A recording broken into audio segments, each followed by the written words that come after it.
बड़ी मुश्किल से कोई साधु संत किसी गृहस्थी के घर पर जाते हैं और अब उस साधु के मुख से उपदेश प्रवचन सुनने के बदले ये खुद अपनी कथा शुरू करता है।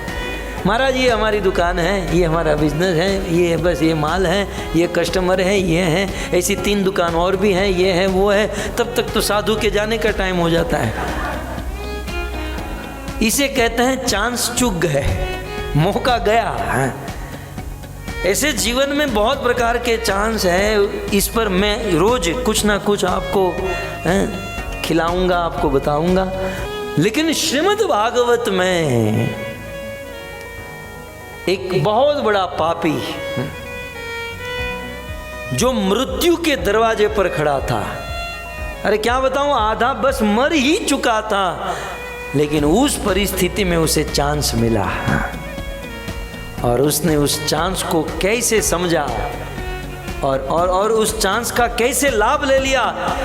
नरक निश्चित था उसके लिए, वो मर चुका था और बस नरक के द्वार पर, लेकिन एक ऐसा चांस मिला है। थोड़ा सा चांस क्या मिल गया, अपनी बुद्धि, अपना आचरण, अपने जीवन को सुधार दिया और भगवान की भक्ति करके जो नरक में जाने वाला था वो नरक में न जाकर, सुखदेव जी कहते हैं, परीक्षित हेमम विमान आरूढ़, वो सोने के विमान में बैठकर भगवान के धाम वैकुंठ को प्राप्त हो गया। और ये और कोई नहीं, ये है कानपुर का, कन्नौज का वो ब्राह्मण अजामिल। कभी कभी हम लोग सोचते हैं कि हम भक्तों के जीवन में दुख क्यों आता है। कभी कभी हम सोचते हैं कि हम इतना हरि नाम जप करते हैं, मंगला आरती करते हैं, सेवा करते हैं, पूजा करते हैं, फिर भी हमारे जीवन में इतना प्रॉब्लम, इतना दुख क्यों। वो दुख नहीं है प्रभु, वो चांस है,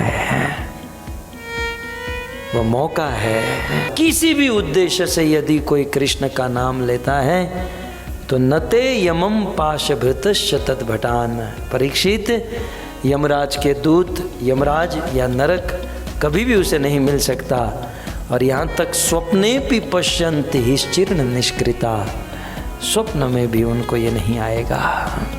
ये एक आदमी का इतिहास है, एक ऐसा आदमी जो जीवन भर पाप किया, उसको लेने के लिए यमराज के दूत आए और उसी समय अपने पुत्र के बहाने उसने भगवान का नाम ले लिया तो भगवान के पार्षद आ गए।